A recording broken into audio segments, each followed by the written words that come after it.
All glories to the assembled devotees of Hare Krishna. All glories to Sri Guru and Sri Gaura.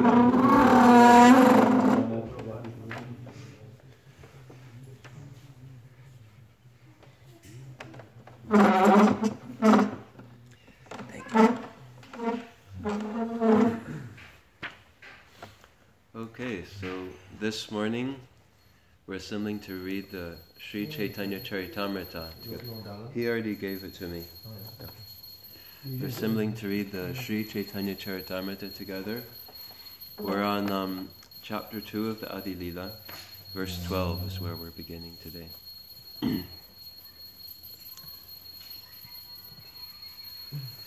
So, just a quick recap before we start this verse. Is that the previous verse that was, it's actually a verse that was quoted from the Srimad Bhagavatam. It's a famous verse from the Srimad Bhagavatam. Vadanti tat tattvavidas tattvam yajnanam advayam brahmeti paramatmeti bhagavaniti shabdite, which means learned transcendentalists who know the absolute truth say that it is non-dual knowledge and is called impersonal Brahman, localized Paramatma, and the personality of Godhead. So now, this verse is going to be expanded on. The meaning of that verse is going to be expanded on, starting with this verse here. So, okay, please go ahead and repeat. Tanhara Yangera Shuddha Kirana Mandala. Tanhara Yangera Shuddha Kirana Mandala. Upanishad Kahe Tangre Brahma Sunirmala. Upanishad kahe tangre Brahma Shunirmala.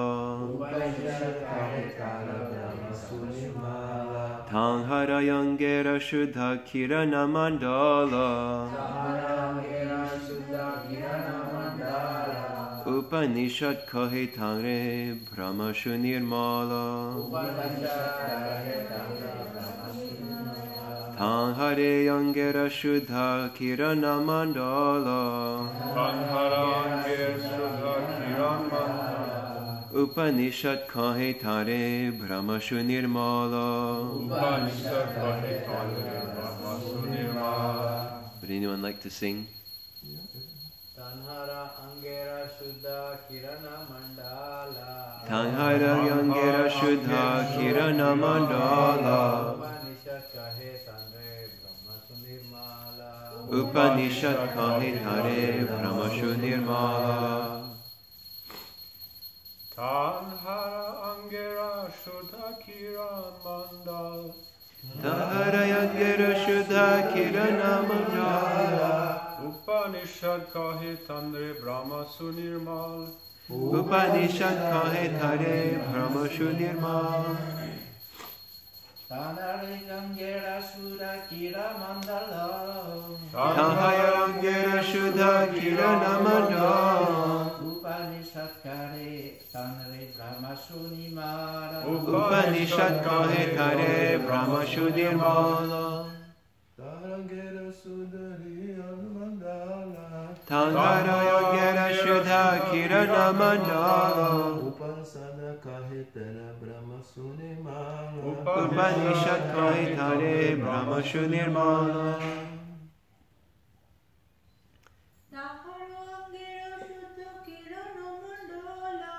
Tanhara Yangera Shuddha Kirana Mandala. Upanishad kahe tare Brahma Shunirmala.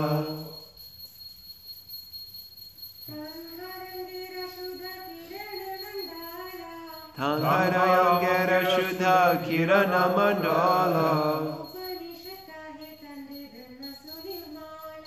Upanishad kahe tare Brahma Shunirmala.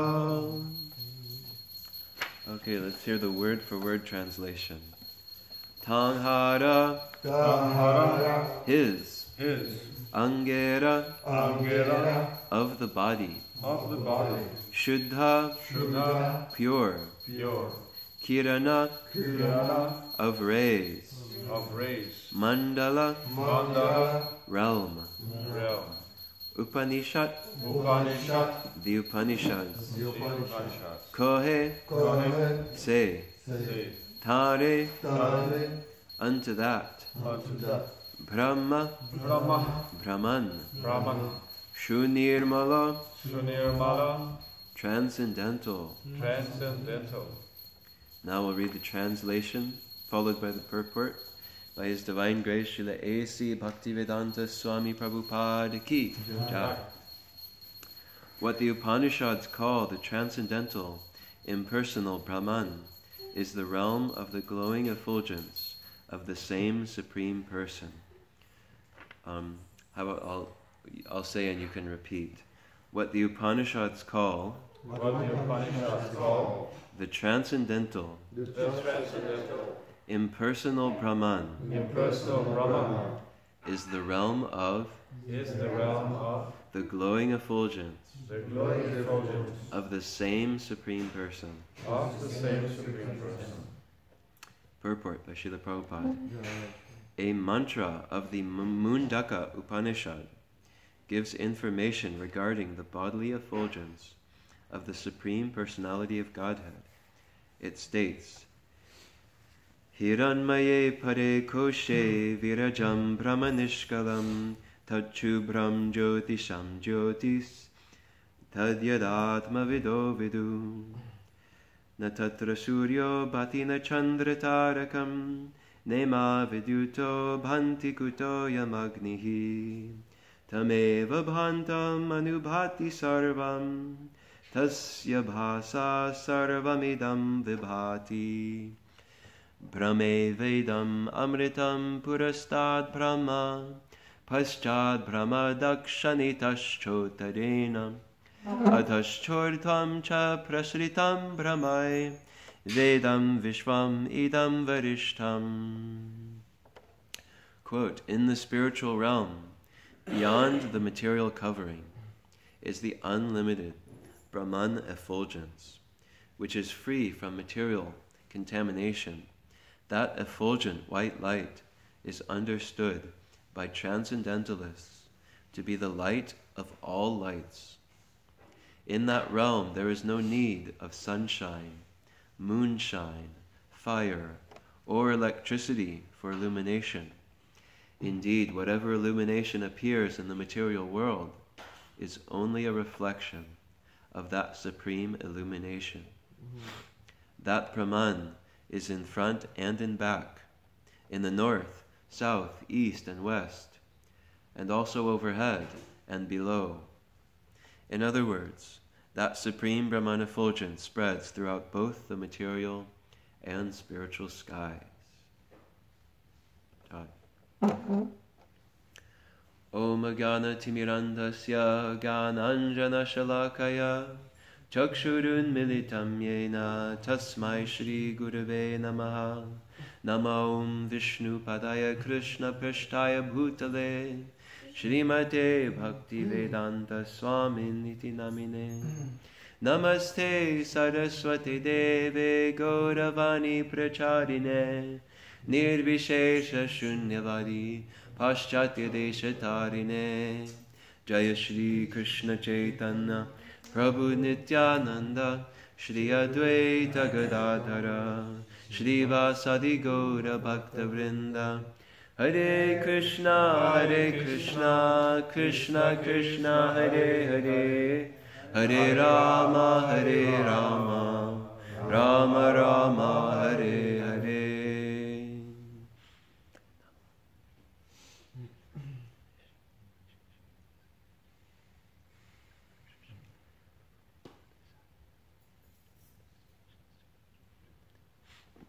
Okay, so this is a really interesting part of the Chaitanya Charitamrita, because it's breaking down this verse, Vadanti tattva vidas tattvam yajnanam advayam.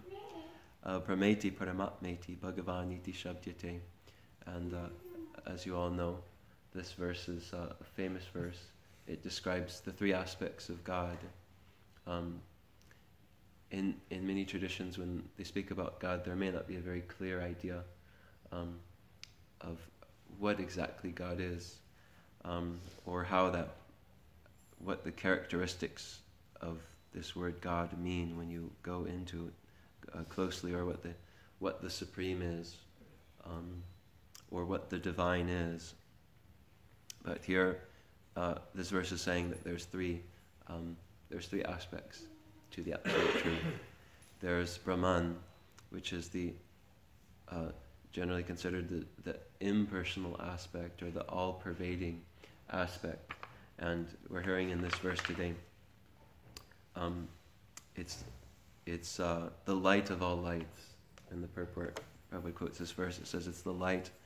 The Brahman effulgence is the light of all lights, and it's in every direction. It's in front of you, it's behind you, it's above you, below you, east, south, west, north.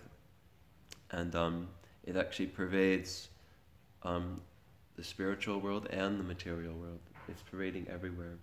And this is actually an aspect of God, which is his all-presence, his ever-presence, his all-pervading aspect everywhere. And in one lecture that Prabhupada gave in Vrindavan once, he was talking about how there tends to be this debate among spiritualists. Is God personal or impersonal? And Prabhupada says that there's arguments going back and forth both ways. It's like, no, he's personal and he's God, he's big, we're small, and we're completely different. And then the others will say, no, we are God, everything is ultimately one. And there's this back and forth argument. But then Prabhupada says that the Vaishnavas are kind of beyond this argument, because they actually understand that in one sense both sides are right, because there is that all-pervading, impersonal, glowing effulgence that is the light of all lights, and at the same time that effulgence is emanating from a source, just as the sunshine emanates from the sun, and that Bhagavan, or the personal feature of Krishna, is that source. So at least in this one particular lecture or talk that Prabhupada gave in Vrindavan, he said, it's like, this is just kind of an argument that takes place in duality, in a sense. You're just arguing. One person is convinced that God is just separate, and then another is convinced that no, we are all God. God is one. And there's truth to both of those aspects. And one amazing feature of this verse, Brahmeti Paranamatmeti Bhagavan iti Shabdyate, is that all three of these realities are said to be advayam, which means non-dual. And usually those who are impersonalists, they believe that Brahman is the highest manifestation of the absolute truth, particularly because from their point of view, that's the only aspect of God that they can see as without duality. Because as soon as you have personhood, then you have individuality, distinct individuality, and persons interacting with each other. Then it appears that you have more than one entity. It appears that you've got one person and then a second person, that makes 2, 3, 4, and then so there appears to be so much, from their point of view, it creates an automatic duality, and therefore, well, if the absolute truth is beyond duality, then the absolute truth could only be this light of all lights, this ever all-pervading effulgence with no distinction or form or personality. But here it's being said that Advayam, that actually not only is Brahman without duality or beyond duality, but Paramatma is Advayam. Paramatma is beyond duality. And Bhagavan is Advayam. Bhagavan is also beyond duality. the personal existence of God is beyond duality.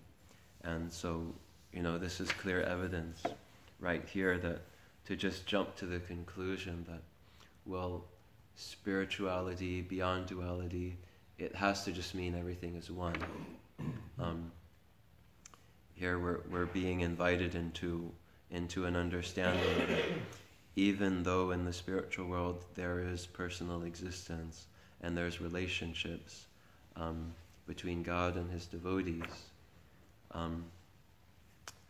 that is not restricted to duality. I'll go on to the next verse. Charma chakshe dekhe jaiche surya nirvishesha jnana marge laite nare Krishna rabhishesha.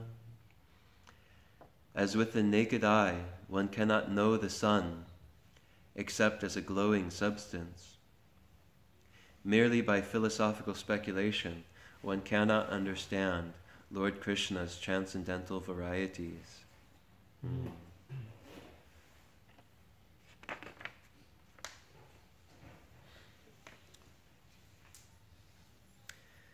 And now a verse is quoted from the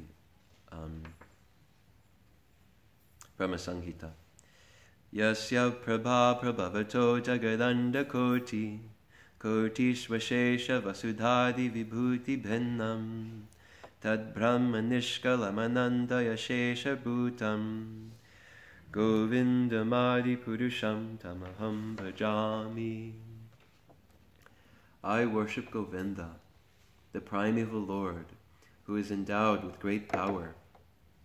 The glowing effulgence of his transcendental form is the impersonal Brahman, which is absolute, complete, and unlimited, and which displays the varieties of countless planets with their different opulences in millions and millions of universes. Purport.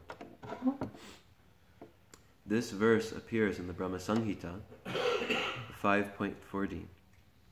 Each and every one of the countless universes is full of innumerable planets with different constitutions and atmospheres. All these come from the unlimited, non-dual Brahman, or complete whole, which exists in absolute knowledge. The origin of that unlimited Brahman effulgence is the transcendental body of Govinda, who is offered respectful obeisances as the original and supreme personality of Godhead. Koti koti brahmandeje pramera vibhuti shei brahma govindera hoya yanga kanti. The opulences of the impersonal Brahman spread throughout the millions and millions of universes. That Brahman is but the bodily effulgence of Govinda. So here, some pramanam, some evidence has been quoted from the Brahma Samhita, confirming that the light of all lights, the Brahman effulgence, is emanating from Krishna's body. And that Brahman is also stated here as the origin of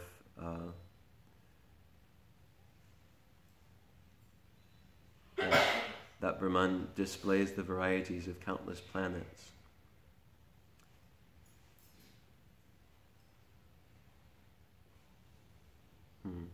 Yes, all these planets with all their different constitutions and atmospheres, they come from the unlimited non-dual Brahman.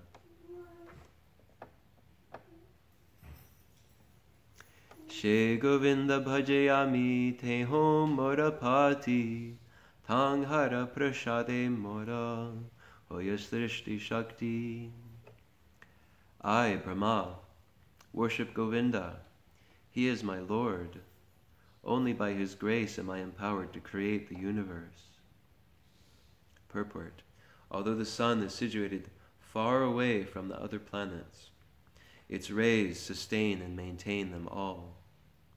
Indeed, the sun diffuses its heat and light all over the universe. Similarly, the Supreme Sun, Govinda, diffuses his heat and light everywhere in the form of his different potencies. The sun's heat and light are non-different from the sun. In the same way, the unlimited potencies of Govinda are non-different from Govinda himself. Therefore, the all-pervasive Brahman is the all-pervasive Govinda.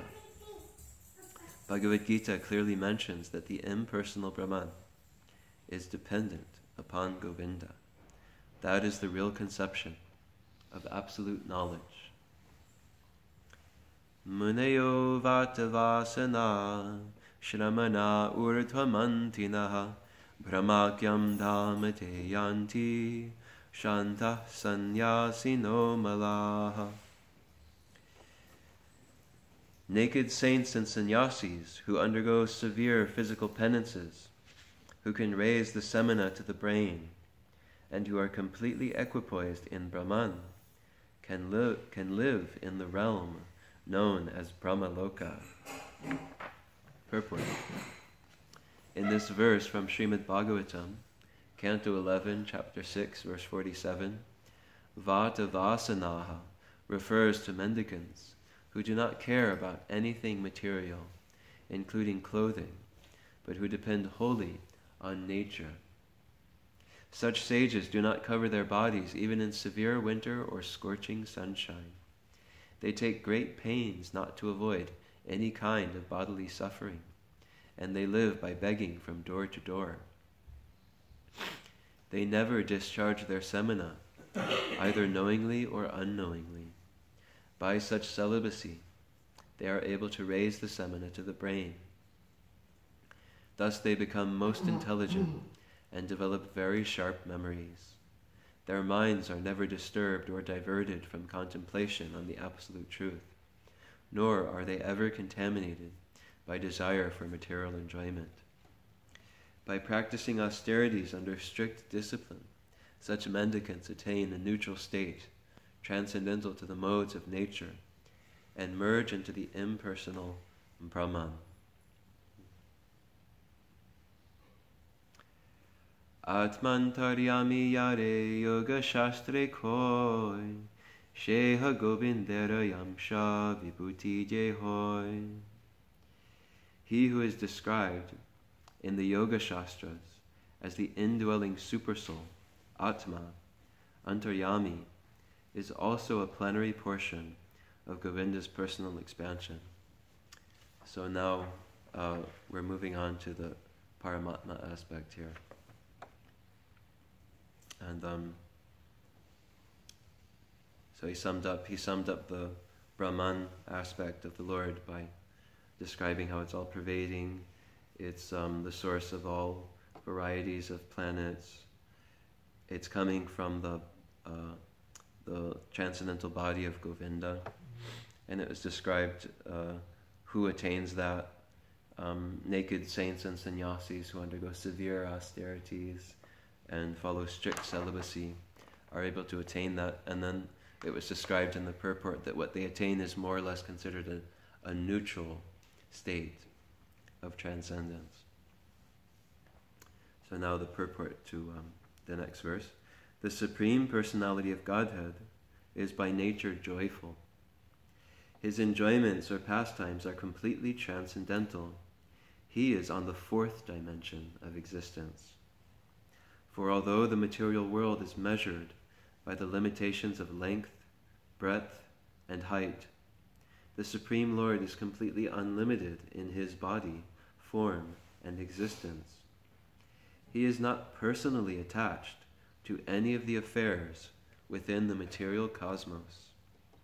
The material world is created by the expansion of his Purusha avatar, who directs the aggregate material energy and all the conditioned souls. By understanding the three expansions of the Purusha, a living entity can transcend the position of knowing only the 24 elements of the material world. One of the expansions of Mahavishnu is Kshirodakashayi Vishnu, the supersoul within every living entity. As the supersoul of the total living entities, or the second Purusha, he is known as Garbhodakashayi Vishnu. As the creator or original cause of innumerable universes, or the first Purusha, who is lying on the causal ocean, he is called Mahavishnu. The three Purushas direct the affairs of the material world.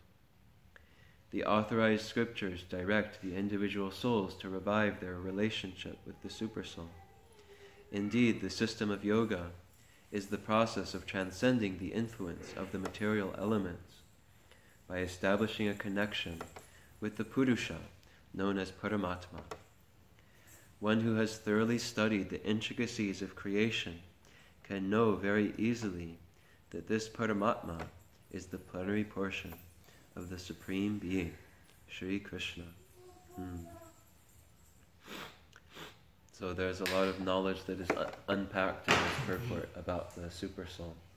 It's quite amazing.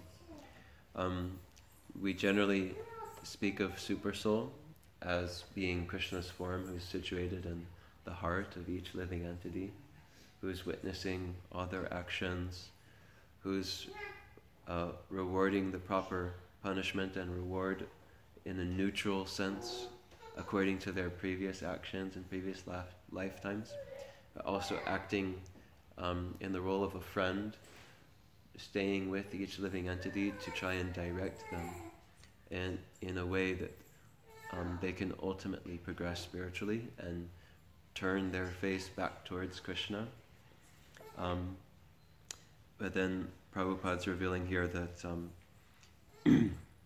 in the same way that Kshirodakashayi Vishnu within the heart is the supersoul of that individual living entity, so similarly Garbhodakashayi Vishnu is the supersoul of the aggregate of living entities. Or Garbhodakashayi Vishnu, situated at the center of the universe, is like the supersoul of that universe and the supersoul over all of those living entities. And then, zooming out even more, then the first Purusha incarnation, Mahavishnu, Karanodakashayi Vishnu, is essentially the supersoul of the entire cosmos, of all the material universes. So Prabhupada's describing supersoul as basically being the Purusha manifestations of the Lord, through which he manifests the material universe, material world, and all the universes, and maintains everything, seated in every atom, in the heart of every living being, at the heart of every universe, and at the heart of the whole cosmos.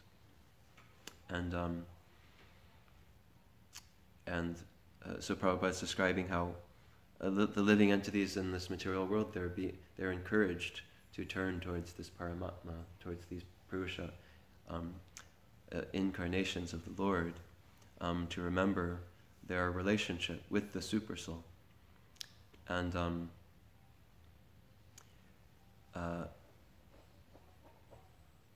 it's interesting, the relationship that living entities generally have with the Paramatma, because Paramatma is essentially Krishna's form for maintaining all the living entities and giving them what they need, giving them what they want.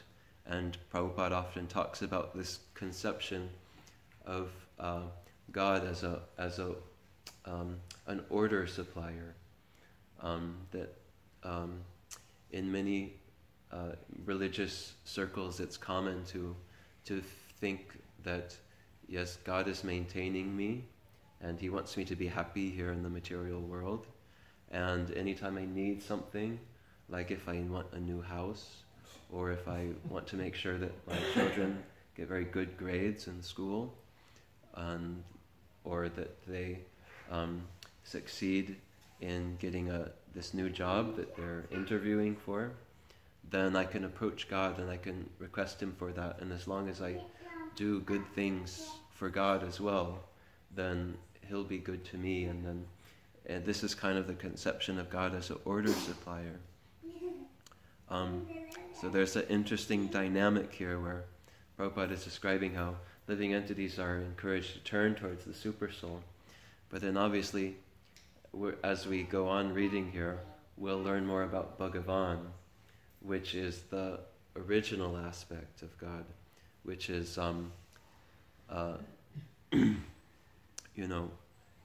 it's essentially God understanding who the person of God is in and of himself, who he is and where he lives, and trying to understand what he likes so that he can be the center of everything and I can try to please him just for his own sake, not that I'm trying to please him in order to feed that energy will feed back into my own happy existence with my family and friends and my nice job and nice house.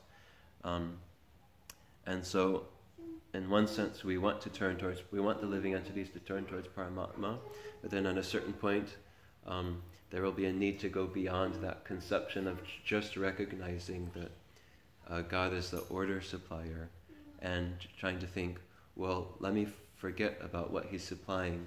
Let me just try and understand who he is and how I can please him, because he's providing everything. I should feel so grateful. He's, so let me just love God for God's own sake. Okay, let's go on reading. Anantaspatike jaiche ekashurya bhashe taiche jive govindara amsha prakashe. As the one sun appears reflected in countless jewels, so Govinda manifests himself as Paramatma in the hearts of all living beings.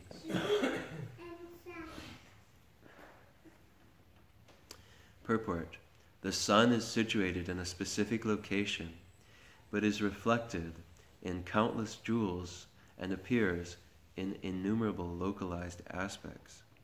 Similarly, the Supreme Personality of Godhead, although eternally present in his transcendental abode, Goloka Vrindavan, is reflected in everyone's heart as the Supersoul. In the Upanishads, it is said that the Jiva, living entity, and Paramatma, Supersoul, are like two birds sitting in the same tree. The Supersoul engages the living being in executing fruitive work as a result of his deeds in the past. But the Paramatma has nothing to do with such engagements. As soon as the living being ceases to act in terms of fruitive work and takes to the service of the Lord, Paramatma, coming to know of his supremacy, he is immediately freed from all designations, and in that pure state he enters the kingdom of God known as Vaikuntha.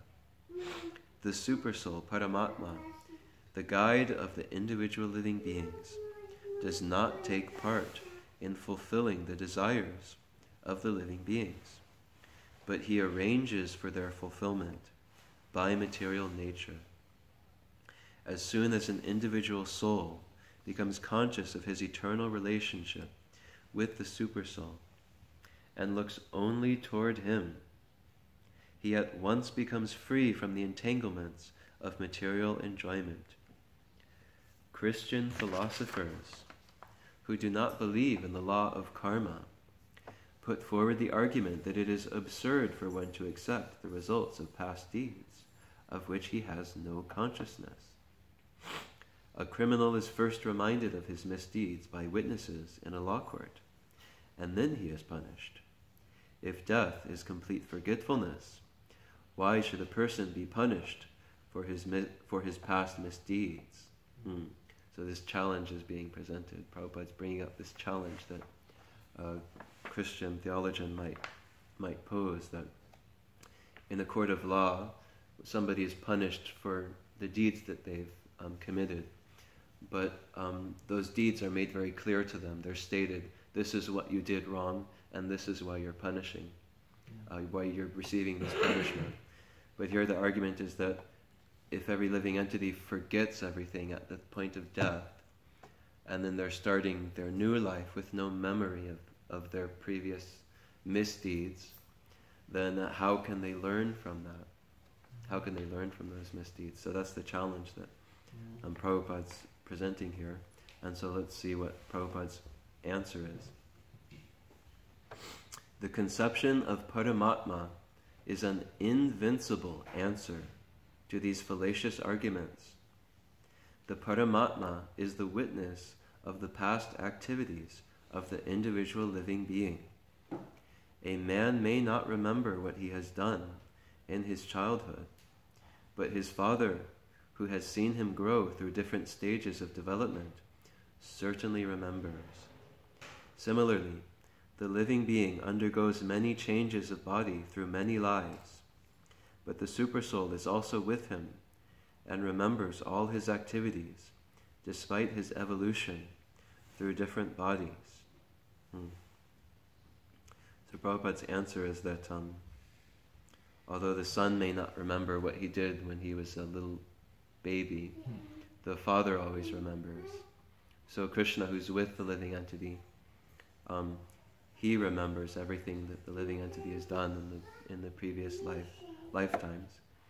And although Prabhupada doesn't explicitly state it here, I have heard him state it in other places where he's responding to this doubt, that Prabhupada quotes Matta Smritir Jnanam Apohanam Cha, that within the heart of the living entity, the Supersoul is giving him knowledge, he's giving him forgetfulness, and he's also giving him remembrance. So Prabhupada describes that even if a living entity doesn't remember what, Prabhupada is giving the example of how somebody has a desire in this life, but they're not able to fulfill it, but they leave this body with that consciousness that I'd really like to fulfill this desire, I never fulfilled it. And then in the next lifetime, they may get, if they have pious credit, then they'll get the chance to fulfill that desire. But Prabhupada brings up, well, how will they remember? And then Prabhupada says, the Supersoul reminds him that he had that desire. So that desire will just come up. Supersoul will bring it up, and that desire will be reawakened. So similarly, the Paramatma can give the living entity a kind of remembrance, whether it's tangible and gross or like a subtle remembrance of what misdeeds that living entity has done in the previous lifetime, to help them understand why they're being punished in any particular way. So we're almost towards the end of class time. Does anybody have any comments or reflections that they'd like to make on what we've read so far?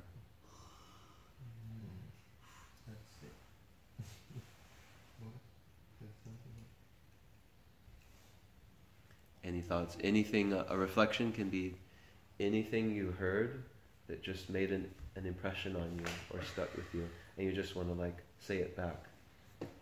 Yeah, just this example Prabhupada gave about the Christian argument. I think it's explained in Prabhupada Lilamrita that what happened to him when he was in college, in the Scottish college.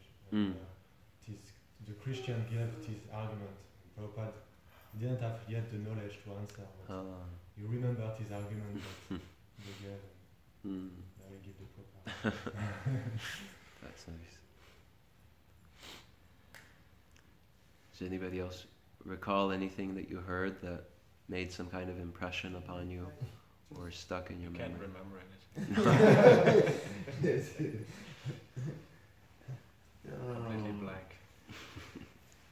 You talk about this aspect, the Kishora Kasada Vishnu, Super Soul, que to give all this information, the action, these entities. But I talk, my question is about the Chaitya Guru. Chaitya Gurus live inside the Super Soul, in the heart. This is my question. Oh, you're asking about the Chaitya Guru. Yeah. So, Super Soul actually is the Chaitya Guru. Não é diferente do Chaitya Guru. Hmm? It says que é the same person. Yeah, the Super Soul is the Chaitya Guru, and it's stated that the Lord, in order to manifest in a devotee's life as the spiritual master, as the Guru, he manifests internally as the Super Soul, or the Chaitya Guru, and he manifests externally as the Acharya, as the spiritual master, Acharya that we take shelter of, receive instructions directly from. We could, depending on the circumstance, speaking face to face with them and taking initiation, but they're actually one. They're one manifestation in the sense that Sakshad Hari Tvaina Samasta Shastra, that the spiritual master is considered to be directly a manifestation of Lord Hari, of Lord Krishna, even though he may be an individual living entity, is a jiva soul. So a guru is both a principle and a person. So there's guru as a person, who's that acharya, who's there, that we speak to and receive instructions from. But then guru is also a principle. So a jiva soul can take the place of that spiritual master as an individual, personal, living being, but they're fulfilling the principle of guru. And the principle of guru is working through them because they've made themselves a perfect conduit for that teaching to come through.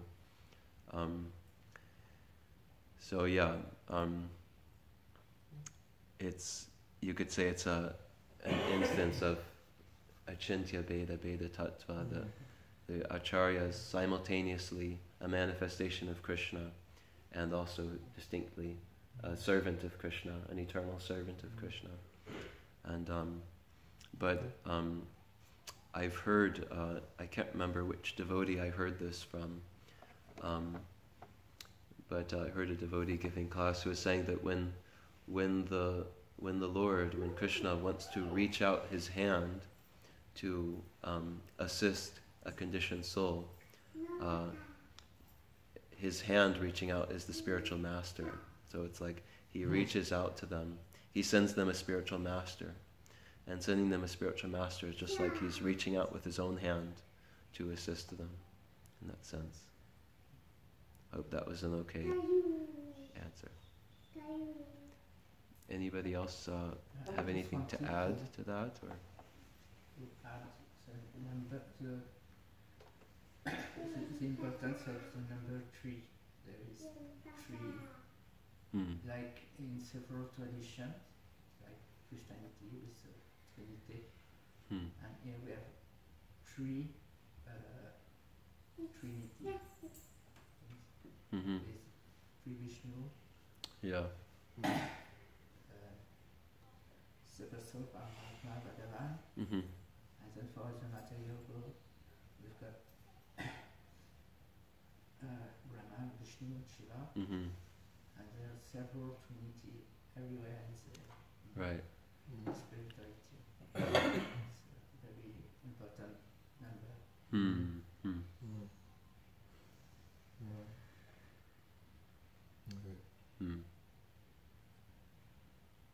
Yeah, I don't know of the specific significance of it, but it's true that there's 3 pops up. A lot. It's like again duality. There's 3 is against duality. It's against 2. It's more than 2.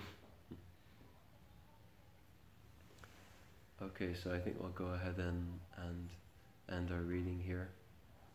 Thank you for patiently tolerating my reading and commentary. Shri Chaitanya Charitamrita ki Jai. Srila Prabhupada ki Jai.